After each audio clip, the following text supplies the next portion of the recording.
तो नमस्कार मेरे प्यारे मित्रों, आप लोगों का दिल से स्वागत है हमारे चैनल पर। मैं साइको। आज हम लोग एक बहुत ही डरावनी कहानियां सुनने वाले हैं। आज की कहानी हमारे एक सब्सक्राइबर विजय ने भेजी है, तो चलिए कहानी शुरू करते हैं।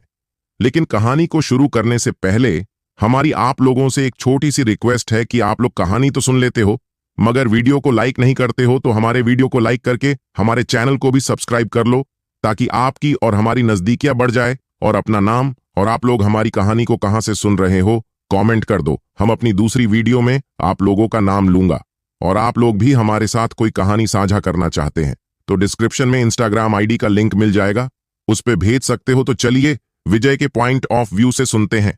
तो दोस्तों, मेरा नाम विजय है। आज जो डरावनी कहानी मैं आप लोगों को सुनाने जा रहा हूं वो मेरे जीवन में घटी एक बहुत ही भयंकर और डरावनी घटना के बारे में है। दरअसल यह कहानी उस वक्त की है जब मैं एक दूध वाला हुआ करता था, यानी कि आज से कुछ साल पहले मैं दूध बेचने का काम किया करता था। दरअसल यह बात आज से लगभग 7 साल पहले की है।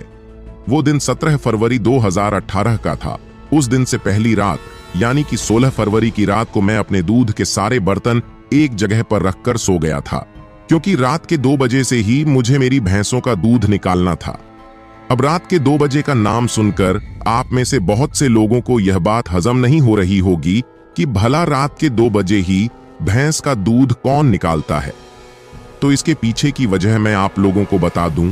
कि मेरा काम गांव में घर घर जाकर दूध पहुंचाने का था। और गांव के बहुत से घर ऐसे थे जिन घरों के लोग सुबह लगभग 6 बजे ही अपने घर से शहर की तरफ काम के लिए निकल जाया करते थे।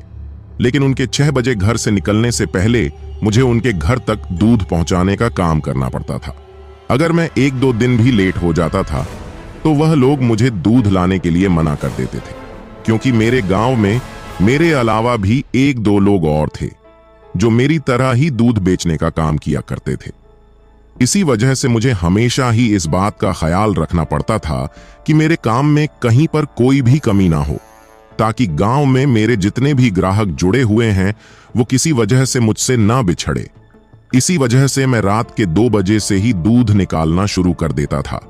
और 2 बजे से लेकर 1 घंटे में रात के 3 बजे तक सभी भैंसों का दूध निकालकर रात के 3 बजे ही अपने फार्म हाउस से गांव की तरफ दूध बेचने के लिए निकल जाता था। अब मेरा जो फार्म हाउस था वह गांव से लगभग आधे घंटे की दूरी पर था। इसी वजह से मुझे 3 बजे के आसपास में ही अपने फार्म हाउस से गांव की तरफ दूध बेचने के लिए सुबह सुबह ही निकलना पड़ता था, क्योंकि मुझे इस बात का अच्छी तरीके से पता होता था कि गांव की जो औरतें होती हैं वह सुबह के लगभग 4 बजे के आसपास में ही अपना घर का काम करने के लिए उठ जाती हैं। तो 4 बजे के आसपास में मैं उन लोगों के घर पर उन्हें दूध देने के लिए पहुंच जाता था, और इस तरीके से मेरा यह धंधा काफी ठीक तरीके से चल रहा था।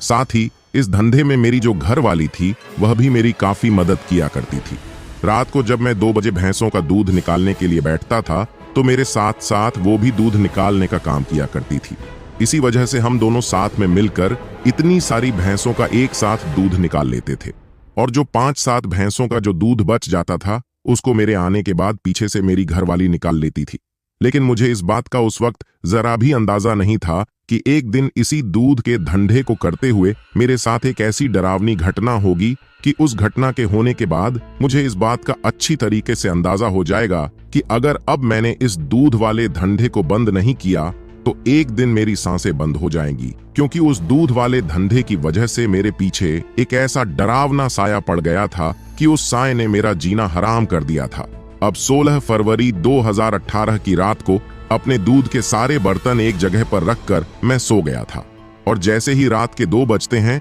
तो मेरे फोन में अलार्म बजती है, और उसके साथ ही मैं अपने बिस्तर से उठ जाता हूं और अपनी घरवाली को भी उठा देता हूं। 3 बजे तक हम दोनों गांव के लोगों को जितना दूध देकर आना होता था उतना दूध निकाल लेते हैं, और उसके बाद में दूध के 2 बड़े बड़े केन को अपनी साइकिल के दोनों तरफ लटकाकर अपने फार्म हाउस से गांव की तरफ निकल जाता हूं। अब मेरे फार्म हाउस से गांव के बीच का जो रास्ता था वह काफी ज्यादा सुनसान और बहुत सारे गड्ढों से भरा हुआ था, और उन गड्ढों में जगह जगह पर काफी गंदा पानी भी भरा हुआ था, जिसके चलते मुझे रात के वक्त साइकिल को काफी ध्यान से चलाकर लेकर जाना पड़ता था। अभी मैं उस रास्ते पर थोड़ा आगे आया ही था कि अचानक से ही मेरे साइकिल के पीछे वाले पहिए से बहुत तेज आवाज आती है। और वह आवाज कुछ इस तरह की थी जैसे अचानक से ही मेरी साइकिल के पहिए से हवा निकल गई हो। आवाज को सुनते ही मुझे समझ में तो आ गया था कि साइकिल के पहिए की हवा ही निकल गई है, लेकिन एक बार तसल्ली करने के लिए मैं अपने मोबाइल की रोशनी से पीछे वाले पहिए को देखता हूं। और जैसे ही मैं मोबाइल की रोशनी में पीछे वाले पहिए को देखता हूं तो मुझे इस बात का यकीन हो जाता है कि साइकिल का पहिया पंचर हो गया है। लेकिन अब पंचर पहिए वाली साइकिल के ऊपर बैठकर मैं उसको चलाकर तो बिल्कुल भी नहीं लेकर जा सकता था, क्योंकि पहले से ही उस पहिए पर पीछे की तरफ लटके हुए दूध के बड़े बड़े केनों का इतना वजन पड़ा हुआ था। इसी वजह से मैं साइकिल के ऊपर से नीचे उतरता हूं और पैदल ही उसको धक्का मारते हुए उस रास्ते पर आगे बढ़ने लगता हूं। लेकिन थोड़ी ही आगे चलने के बाद मुझे ऐसा महसूस होता है कि अगर मैं इस रास्ते से गांव की तरफ जाऊंगा तो मुझे जाने में काफी ज्यादा समय लग जाएगा, और ऐसे में मैं लोगों के घर पर टाइम पर दूध नहीं पहुंचा पाऊंगा। तो क्यों ना आज मैं उस शॉर्टकट रास्ते से चला जाऊं, जिस शॉर्टकट रास्ते के बारे में गांव के लोगों का कहना होता है कि उस शॉर्टकट रास्ते पर आज भी लज्जों की आत्मा भटकती है। अब लज्जों का नाम सुनते ही आप लोग सोच रहे होंगे कि कहानी में यह नया किरदार कौन है, तो थोड़ा सब्र रखिए,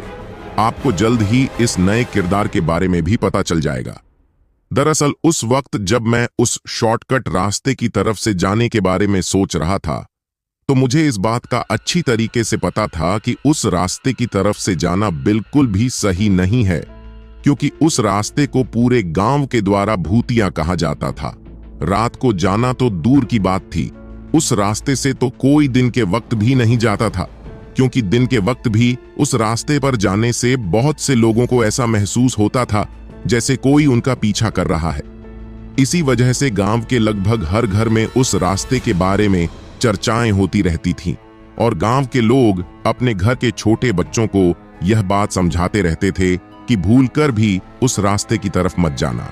दरअसल जिस रास्ते के बारे में मैं बात कर रहा हूं वह रास्ता उसी रास्ते पर पड़ता था जिस रास्ते से होते हुए मैं हमेशा दूध को लेकर गांव की तरफ जाता था। लेकिन क्योंकि अब मेरी साइकिल पंचर हो गई थी, इसी वजह से मैं सोचता हूं कि मैं शॉर्टकट रास्ते से चला जाऊं, क्योंकि उस रास्ते से जाने पर मैं इस वाले रास्ते के आधे टाइम में ही गांव में पहुंच सकता था। लेकिन उस रास्ते से गए हुए मुझे काफी लंबा समय हो गया था। जब से उस रास्ते पर वो डरावनी घटना हुई थी तभी से मैं उस तरफ से कभी भी नहीं गया था। लेकिन आज क्योंकि मेरी साइकिल पंचर हो गई थी, इसी वजह से मुझे जितना जल्दी हो सके उतना जल्दी गांव में पहुंचना था। उस वक्त जब मैंने अपने मोबाइल में टाइम देखा तो उस वक्त तक रात के 3 बजे से भी ज्यादा का वक्त हो गया था। इसी वजह से मैं सोचता हूं कि जो होगा वो देखा जाएगा। अगर आज एक बार मैं इस रास्ते से सही सलामत गांव में पहुंच गया तो मैं यह मान लूंगा कि इस रास्ते के बारे में गांव के लोग सिर्फ अफवाह ही उड़ाते हैं, और इसके लिए मुझे इस रास्ते से होकर आज जाना ही पड़ेगा। अब यही बात सोचकर मैं अपनी साइकिल को उस रास्ते की तरफ घुमा लेता हूं जिस रास्ते को गांव के लोगों के द्वारा भूतिया कहा जाता है, और ऐसा माना जाता है कि आज भी उस रास्ते पर लज्जों की आत्मा भटकती है। अब उस वक्त मैं अपनी साइकिल को धक्के मारते हुए एक हाथ में अपने मोबाइल की रोशनी के सहारे उस रास्ते पर चलता जा रहा था। अभी मैं उस रास्ते पर थोड़ा आगे आया ही था कि मुझे दूर से ही वह जगह और वह पेड़ दिखाई देने लगता है जिस जगह पर आज से कुछ साल पहले वह डरावनी घटना हुई थी। उस जगह को देखते ही दूर से ही मेरा गला सूखने लगता है, लेकिन मैं उस जगह की तरफ देखने के बजाय अपने कदमों की तरफ देखते हुए अपनी नजरों को नीचे करके लगातार उस रास्ते पर आगे की तरफ चलता जा रहा था। लेकिन जैसे जैसे मैं आगे की तरफ चलता जा रहा था वैसे वैसे ही मेरा डर और भी ज्यादा बढ़ता जा रहा था, जबकि अब तक तो मुझे कुछ ऐसी डरावनी चीज या फिर कोई भी ऐसा डरावना साया दिखाई भी नहीं दिया था जिसकी वजह से मैं इतना ज्यादा डर रहा था। पर पता नहीं उस रास्ते पर चलते वक्त अचानक से ही मेरे पूरे बदन पर पसीना आने लगता है और मेरी सांसें भी काफी ज्यादा तेज हो जाती हैं। मेरा डर अब मेरे ऊपर हावी हो रहा था। मुझे ऐसा लग रहा था कि शायद मेरा ब्लड प्रेशर बढ़ रहा है, क्योंकि उस वक्त में मेरे दिमाग में एक साथ पता नहीं बहुत सारी बातें सोच रहा था। मेरे दिमाग में उस वक्त इतने सारे डरावने विचार चल रहे थे कि मैं अपने उन विचारों पर बिल्कुल भी काबू नहीं कर पा रहा था। अभी मेरे साथ यह सब हो ही रहा था कि तभी अचानक से ही मुझे मेरे पीछे की तरफ से आवाज आती है कि थोड़ा दूध हमें भी पिला दो, क्या पूरे दूध को गांव वालों को ही पिलाओगे? यह आवाज सुनते ही मेरे चलते हुए कदम अचानक से रुक जाते हैं, और जैसे ही मेरे कदम रुकते हैं तो मुझे मेरे कानों में कि किसी और के कदमों की आवाज सुनाई देने लगती है। और सिर्फ कदमों की आवाज ही नहीं, बल्कि उन कदमों की आवाज के साथ साथ मुझे मेरे कानों में पायल की छन छन की आवाज भी सुनाई देने लगती है।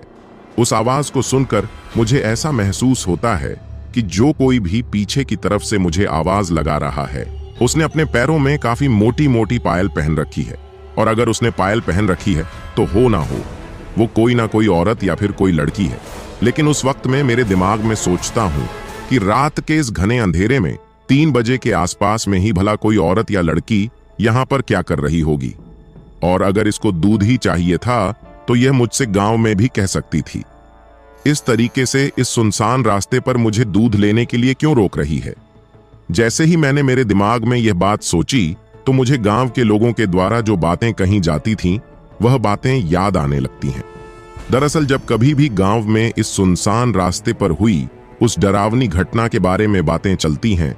तो गांव के लोगों का कहना होता है कि अगर गलती से भी कोई इंसान उस रास्ते से गुजर जाता है और उस रास्ते से गुजरते वक्त उसे कहीं से भी कोई भी आवाज सुनाई देती है तो उसे उस आवाज का कोई भी जवाब नहीं देना चाहिए और चुपचाप तेज कदमों के साथ चलते रहना चाहिए। क्योंकि अगर एक बार उस इंसान ने उस आवाज का जवाब दिया या फिर पलटकर जिस तरफ से वह आवाज आई है उस तरफ देखा तो फिर उस इंसान के साथ कुछ ऐसा होता है जिसके बारे में शायद कोई कल्पना भी नहीं कर सकता। जैसे ही मुझे गांव वालों की यह बात याद आती है तो मैं अपने रुके हुए कदमों को फिर से आगे की तरफ बढ़ाने लगता हूं और धीरे धीरे अपने कदमों की रफ्तार बढ़ा देता हूं। उस वक्त वह जगह इतनी ज्यादा सुनसान और शांत थी कि मुझे मेरे कानों में उस वक्त सिर्फ मेरे कदमों की ओर मेरे धक्का मारने पर चलती हुई साइकिल के पहिए की ही आवाज सुनाई दे रही थी। उस आवाज को सुनने के बाद मैंने फिर से अपने कदमों को अब भी थोड़ा आगे बढ़ाया ही था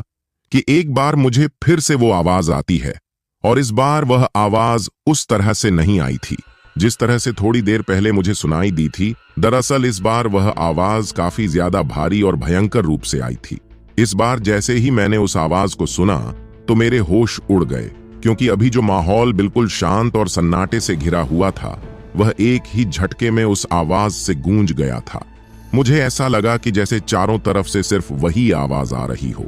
इस बार मुझे सुनाई देता है कि तुम बहुत बड़ी भूल कर रहे हो। मेरे रोकने के बाद भी अगर तुम नहीं रुक रहे तो फिर तुम्हारे साथ कुछ ऐसा होगा जिसके होने के बाद तुम्हें तुम्हारी इस गलती पर इतना ज्यादा पछतावा होगा कि तुम्हारे पास उस वक्त सिर्फ पछताने के अलावा और कुछ भी नहीं बचेगा। क्योंकि आज तक जिस किसी ने भी लज्जो की आवाज नहीं सुनी तो फिर वह आगे चलकर किसी और की आवाज सुनने के लायक भी नहीं रहा है। अब जैसे ही मुझे मेरे कानों में लज्जा का नाम सुनाई देता है तो लज्जा का नाम सुनते ही मेरे हाथ पांव कांपने लगते हैं और मेरे पैर उस वक्त इस तरह से कपकप रहे थे कि उस वक्त मैं अपने पैरों पर ठीक तरीके से खड़ा भी नहीं रह पा रहा था। लेकिन उस वक्त मैं इतना ज्यादा डर चुका था कि मेरे में इतनी भी हिम्मत नहीं थी कि मैं पीछे की तरफ पलटकर यह देख सकूं कि पीछे की तरफ कौन है जो मुझे लज्जो का नाम लेकर आवाज दे रहा है। क्योंकि गांव में लज्जो के नाम का ही इतना ज्यादा खौफ था कि उसका नाम सुनते ही मेरी घी घी बैठ गई थी और मुझे उस वक्त यकीन हो गया था कि आज मेरा मरना तय है। क्योंकि उस वक्त मेरे आसपास में दूर दूर तक कोई भी ऐसा इंसान नहीं था जो उस वक्त मेरी मदद कर सकता था। अभी मैं उस एक जगह पर बिल्कुल जड़ होकर खड़ा खड़ा अपने दिमाग में अनेकों बातों को सोच ही रहा था कि तभी मेरे कानों में मुझे फिर से किसी के चलने के कदमों की आवाज के साथ साथ पायल के छन छन की आवाज सुनाई देती है और धीरे धीरे मुझे वह आवाज मेरी तरफ आते हुए सुनाई दे रही थी। उस आवाज को मेरी तरफ आता हुआ महसूस करके मुझे इस बात का अंदाजा हो गया था कि अब जो कोई भी मेरे पीछे हैं वो मेरे पास आ रही हैं। उस वक्त एक मन तो मेरा ऐसा करता है कि मैं मेरी इस साइकिल और दूध को यहीं पर छोड़कर यहां से भाग जाऊं,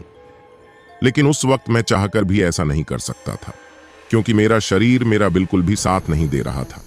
वहां से भागना तो दूर की बात है, मैं तो उस वक्त ठीक तरीके से सांस भी नहीं ले पा रहा था। उस वक्त मैं सांस भी इतना धीरे धीरे ले रहा था कि मेरे अलावा मेरे सांस लेने की आवाज भी किसी और के कानों में ना पड़े। पता नहीं उस वक्त मुझे इतना ज्यादा डर क्यों लग रहा था, जबकि मैंने तो उस वक्त तक मेरी आंखों से कुछ ऐसा देखा भी नहीं था जिससे मैं इतना ज्यादा डरूं। उस वक्त तक तो मैंने सिर्फ मेरे कानों में ही वह आवाज ही सुनी थी, लेकिन अब शायद मैं मेरी आंखों से भी वह चीज देखने वाला था जिसकी वजह से अब तक मैं इतना ज्यादा डर रहा था। क्योंकि जब तक मैं उस चीज को देख नहीं लेता तब तक मुझे इस बात का पूरी तरीके से यकीन नहीं होता कि गांव के लोग जो बातें कहते हैं वह सच में सही है या फिर सिर्फ एक अफवाह है। लेकिन अब तक तो मुझे उस बात पर आधे से ज्यादा तो विश्वास हो चुका था कि गांव के लोगों की कही हुई बातें बिल्कुल सही हैं। और आज रात के 3 बजे के वक्त इस रास्ते से आकर मैंने बहुत बड़ी गलती कर दी है, क्योंकि मैंने भी ऐसा सुना था कि रात के 300 बजे का वक्त ऐसी डरावनी और भटकने वाली आत्माओं का सबसे शक्तिशाली वक्त होता है, और इस वक्त में जो देवता होते हैं वो भी अपने अपने सह्य कक्ष में चले जाते हैं। ऐसे में अगर कोई इंसान ऐसी डरावनी आत्माओं के चंगुल में फंस जाता है और अगर उस दौरान वह अपने मन में भगवान को याद भी करता है तो शायद उस वक्त उसकी मन की आवाज भगवान तक नहीं पहुंच पाती है, क्योंकि उस वक्त भगवान निद्रा में होते हैं, यानी कि नींद में होते हैं। लेकिन इन सब बातों को मैं सिर्फ किताबी बातें ही मानता था और मेरा मानना था कि यह सब सिर्फ एक ढकोसला है जो कि इंसानों को डराने के लिए बनाया गया है। लेकिन अब खुद को इतना ज्यादा डरता हुआ देखकर मुझे सच में इस बात का एहसास हो गया था कि इंसान का डरना बहुत जरूरी होता है। अब जब मेरे दिमाग में यह सब बातें चल रही थीं, उस दौरान मुझे लगातार मेरे कानों में वह पायल की छन छन की आवाज मेरी तरफ आते हुए लगातार सुनाई दे रही थी। लेकिन एक पल के बाद वह आवाज मेरे पास में आकर रुक जाती है, और जैसे ही वह आवाज मेरे पास में आकर रुकती है तो उस आवाज के रुकते ही किसी के हाथ का मेरे कंधे पर रखने का एहसास मुझे महसूस होता है। जैसे ही मुझे ऐसा महसूस होता है कि किसी ने पीछे की तरफ से मेरे कंधे पर अपना हाथ रखा है, तो मुझे यह एहसास होते ही मैं बुरी तरीके से कांपने लगता हूं। उस वक्त मैं इतना ज्यादा कांप रहा था कि शायद उस वक्त मेरे पीछे जो कोई भी खड़ा हुआ था या फिर खड़ी हुई थी उसको भी यह चीज बिल्कुल अच्छी तरीके से महसूस हो गई होगी कि मैं उस वक्त डर के मारे कितनी बुरी तरीके से कांप रहा हूं, और शायद मेरी यही गलती पीछे की तरफ जो कोई भी थी उसके लिए काफी ज्यादा सही साबित होती है, क्योंकि उसको उस वक्त इस बात का अच्छी तरीके से यकीन हो गया था कि इस वक्त उसके सामने जो कोई भी है वह सच में बहुत ज्यादा डरपोक है। इसी वजह से वह उस वक्त मेरे ऊपर इतनी ज्यादा हावी हो जाती है कि उसके बारे में आप लोग सोच भी नहीं सकते। दरअसल जैसे ही मुझे मेरे कंधे पर किसी के मेरे पीछे से हाथ रखने का एहसास हुआ तो मैं कांपते कांपते अपने आप को पीछे की तरफ घुमाकर अपनी नजरों को पीछे की तरफ डालता हूं, और जैसे ही मैं पीछे की तरफ देखता हूं तो मुझे दिखाई देता है कि मेरे बिल्कुल पीछे ही एक लंबी चौड़ी और गांव की औरतों की तरह के ही कपड़े पहने हुए एक औरत खड़ी हुई है, जिसने कि अपने आधे से ज्यादा चेहरे को अपने सिर पर ओढ़े हुए पल्लू से ढक रखा है। साथ ही उसके सिर के बालों की उसने एक लंबी सी छोटी बना रखी है जो कि आगे की तरफ ही लटकी हुई थी, लेकिन उसकी जो एक आंख थी वह काफी ज्यादा मोटी और अंदर की तरफ से मुझे लाल लाल दिखाई दे रही थी। उस वक्त देखने में तो वह काफी ज्यादा आकर्षक लग रही थी, लेकिन उसको इतनी रात को उस जगह पर अकेला देखकर मुझे कुछ भी समझ में नहीं आ रहा था। तभी मैं डरते डरते उसे कपक पाती हुई आवाज में पूछता हूं कि कौन हो तुम। जैसे ही मैं उससे यह बात कहता हूं तो वह एक सिसकारी मारते हुए मुझसे कहती है कि लज्जो। जैसे ही उसने सिसकारी मारते हुए अपना नाम बोला तो मेरी आंखें फटी की फटी रह गई। इससे पहले कि मैं उससे आगे कुछ कह पाता वह मुझसे कहती हैं कि गांव में तुमने मेरे बारे में काफी बातें तो जरूर सुनी होगी, क्योंकि मुझे इस बात का अच्छी तरीके से पता है कि जब कभी भी दिन ढलते ही गांव के लोग अपने अपने घरों में एक जगह पर बैठते हैं तो मेरी बातें तो गांव वालों के बीच में जरूर चलती हैं, क्योंकि गांव के लोगों में आज भी मेरा खौफ इतना ज्यादा है कि वह लोग मुझे दिन में एक बार याद किए बिना सोते भी नहीं हैं। लेकिन मुझे यह बात समझ में नहीं आ रही कि जब गांव के लोगों में मेरा इतना ज्यादा खौफ है तो तूने मेरे इस इलाके में आने की इतनी बड़ी गलती कैसे कर दी? क्या तुझे पता नहीं था कि यह रास्ता लज्जो का रास्ता है? यानी कि मौत का रास्ता है, और तूने इस रास्ते पर आने की गलती कैसे कर दी? अगर तू इस रास्ते पर आ भी गया है तो फिर मेरे आवाज लगाने के बावजूद भी तू रुक क्यों नहीं रहा था? तेरे इन साइकिल पर लटके हुए केनों को देखकर तो ऐसा लग रहा है कि जैसे इनमें दूध भरा हुआ हो, और मुझे दूर से ही दूध की काफी ज्यादा सुगंध आ रही है। मैं पिछले काफी लंबे समय से बहुत प्यासी हूं। आज तू ही मेरी प्यास बुझा सकता है। आज तो मेरी दो तरीके से प्यास बुझेगी। पहले तो मैं तेरा यह सारा दूध पीऊंगी और फिर तेरा सारा खून पीऊंगी। उसके मुंह से यह बात सुनते ही मैं इतना ज्यादा कांपने लगा था कि उस वक्त अचानक से ही मेरे हाथ से मेरी साइकिल छूट जाती है और मैं बुरी तरीके से हिलने लगता हूं। मुझको इस तरीके से डर के मारे हिलता हुआ देखकर वो वहां पर अजीब तरीके से जोर जोर से हंसने लगती हैं। लेकिन मेरे हाथ से साइकिल छूटते ही साइकिल नीचे उस रास्ते पर गिर जाती है। जैसे ही साइकिल नीचे गिरती है तो साइकिल के दोनों तरफ जो दूध के केन लटके हुए थे वह भी नीचे गिर जाते हैं, और नीचे गिरने के साथ ही उनके ऊपर जो ढक्कन लगा हुआ था वह ढक्कन भी खुल जाता है। जैसे ही ढक्कन खुलता है तो उन दोनों में भरा हुआ दूध नीचे रास्ते पर गिरने लगता है। उस दूध को नीचे रास्ते पर गिरता हुआ देखकर वो डरावनी औरत मुझसे बात करना तो बंद करती है और अचानक से ही मेंढक की तरह उछलकर नीचे उस रास्ते पर बैठ जाती है, और उस रास्ते पर नीचे गिरते हुए दूध को अजीब तरीके से कुत्ते की तरह अपनी जीभ से चाटने लगती है। जब वह कुत्ते की तरह चाटते हुए उस दूध को पी रही थी तो उस वक्त उसने अपने एक हाथ से अपने सिर के पल्लू से अपने आधे चेहरे को जो ढक रखा था उसका वह पल्लू साइड में हो जाता है, और उस पल्लू के साइड में हटते ही मुझे उसका आधा चेहरा दिखाई देता है। जैसे ही मुझे उसका आधा चेहरा दिखाई देता है तो उसके उस आधे चेहरे को देखते ही मेरी आंखें फटी की फटी रह जाती हैं और मेरा गला डर के मारे पूरी तरीके से सूख जाता है, क्योंकि जैसे ही मैंने उसके उस आधे चेहरे को देखा तो मुझे दिखाई दिया कि उसका वह आधा चेहरा पूरी तरीके से जला हुआ है। साथ ही उसकी एक आंख भी गायब है, यानी कि उस वक्त उसके सिर्फ एक आंख ही थी जो शुरू से मुझे दिखाई दे रही थी। अब उस एक आंख वाली औरत को देखकर मुझे यकीन हो गया था कि यह कोई जिंदा औरत नहीं है, बल्कि यह कोई बहुत ही भयंकर और डरावनी आत्मा है। और शायद यह कोई ऐसी वैसी आत्मा नहीं, बल्कि यह वही आत्मा है जिसके बारे में गांव के लोग बातें करते हैं, यानी कि यह आत्मा लज्जो की आत्मा है। यह बात मेरे दिमाग में आते ही मुझे यकीन हो गया था कि यह डायन और कोई नहीं बल्कि लज्जो डायन ही है। अब जैसे ही मुझे इस बात का यकीन होता है कि इस वक्त मेरे सामने एक डरावनी डायन है तो मैं अपने कदमों को धीरे धीरे पीछे की तरफ करने लगता हूं। लेकिन शायद दूध को कुत्ते की तरह छाट वक्त इस बात का एहसास उस लज्जो डायन को हो गया था कि मैं वहां से भागने की फिराक में हूं। इसी वजह से वह अपने एक हाथ को मेंढक की तरह उछालकर मेरी तरफ बढ़ती है और मेरे एक पैर को अपने हाथ से पकड़कर मुझे खींचते हुए नीचे जमीन पर गिरा देती है। अब उसके पूरे चेहरे पर दूध लगा हुआ था और उसके मुंह से दूध की लाड टपक रही थी, लेकिन मुझको नीचे गिरते ही वो उछलकर मेरे सीने पर बैठ जाती है और अपने उस डरावने चेहरे को मेरे चेहरे के काफी ज्यादा करीब ले आती है। अपने उस डरावने चेहरे को मेरे इतने करीब लाकर मुझसे कहती हैं कि तुझे क्या लगा था, तू यहां से भाग जाएगा। आज तक जो कोई भी इस रास्ते पर आया है वो लज्जो की इजाजत के बिना यहां से जिंदा वापस नहीं लौट पाया है। तो तूने यह बात कैसे सोच ली कि तू मेरी मर्जी के बिना यहां से जिंदा बचकर चला जाएगा? यह बात कहते वक्त वह अपने लंबे लंबे और नुकीले नाखून वाले हाथों को मेरे गले पर बुरी तरीके से दबा रही थी। उसको ऐसा करते हुए देखकर मुझे ऐसा लग रहा था कि जैसे वह मुझे गला दबाकर मारना चाहती हूं।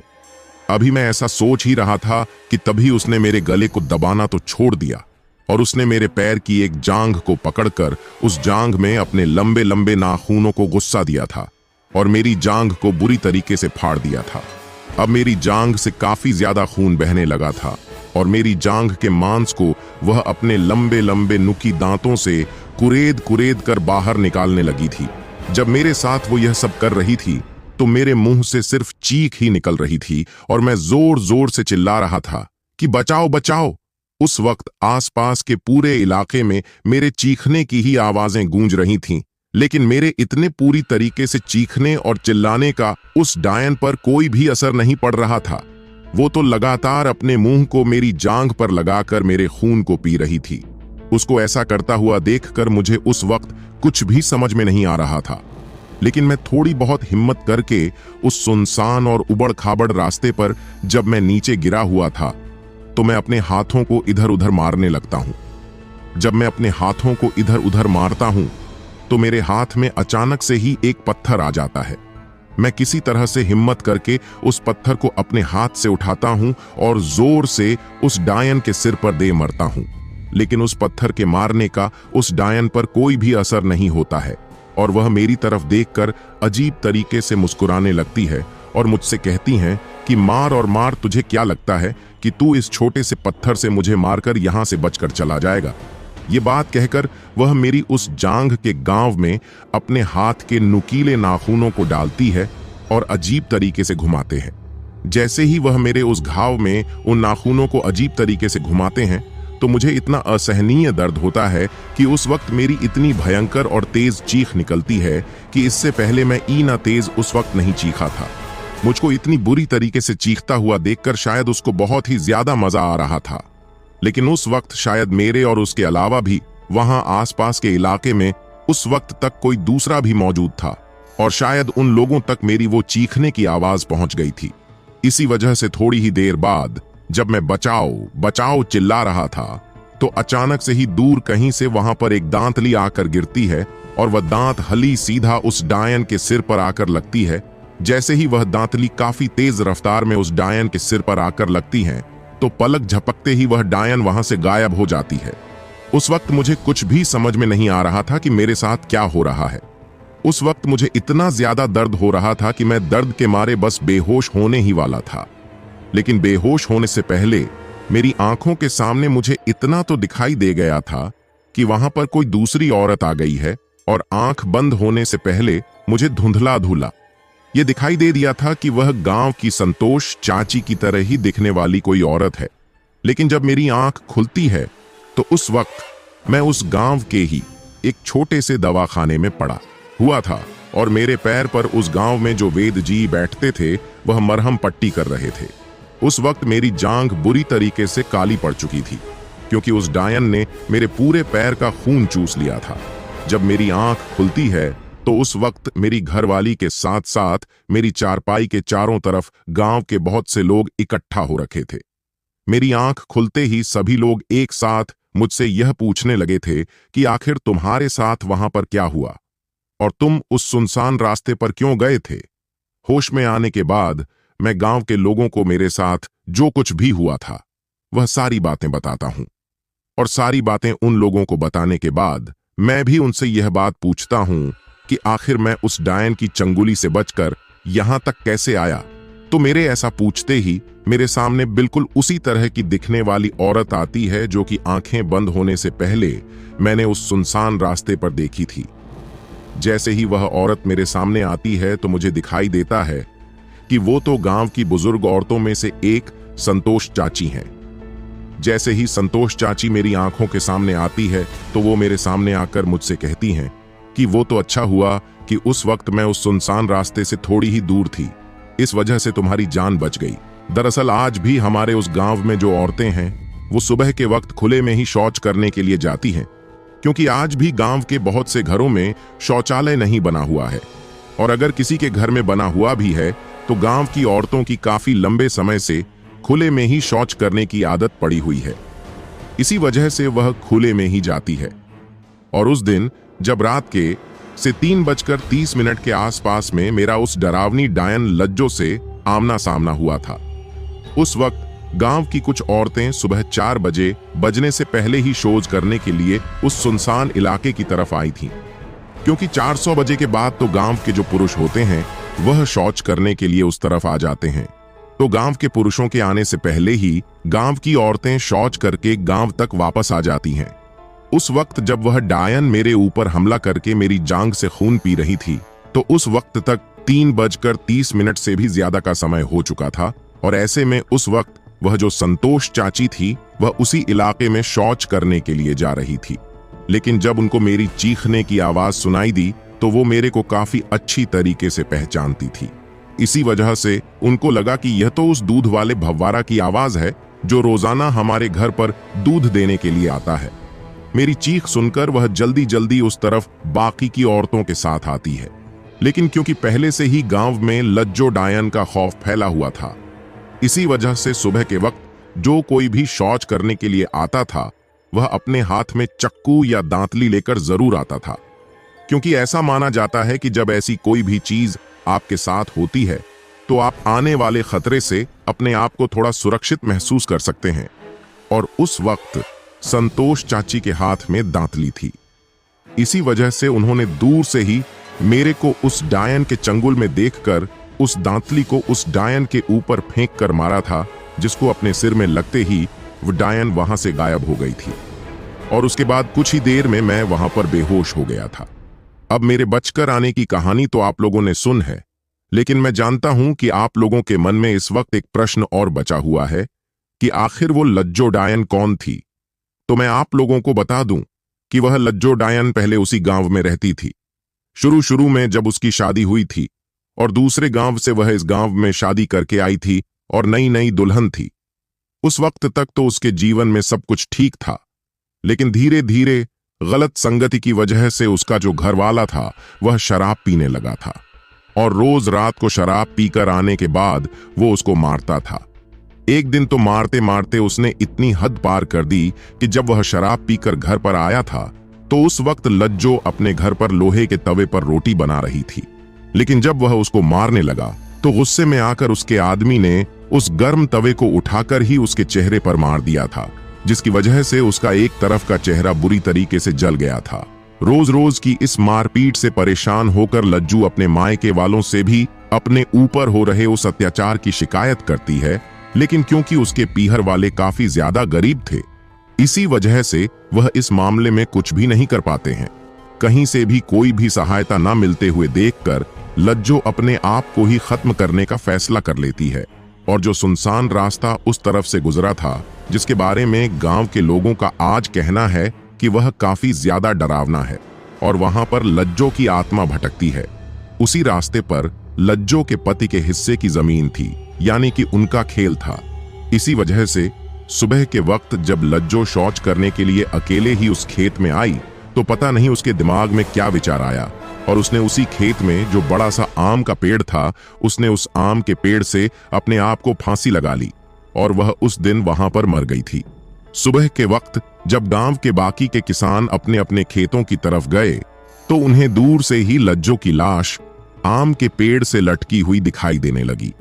जब लोग उसके पास गए तो उसके जले हुए चेहरे को देखकर सभी को उसके ऊपर काफी ज्यादा दया आई, लेकिन जब उसका पति उसको मारता था तो गांव का कोई भी शख्स उसकी मदद नहीं करता था। हर कोई उसको पीटता हुआ देखकर उसकी हंसी उड़ाता था। इसी वजह से मरने के बाद उसकी आत्मा गांव के लोगों के पीछे पड़ गई थी और उसके मरने के बाद ही उस रास्ते पर कई ऐसे डरावने हादसे हुए थे, जिसके बाद एक दो लोगों की तो वहां से लाशें भी मिली थीं और उन लोगों की लाश से मिलने के बाद ही गांव के लोगों ने उस रास्ते की तरफ जाना बंद कर दिया था। तो मित्रों, आप लोगों को ये कहानी कैसी लगी कमेंट करके जरूर बताएं। धन्यवाद।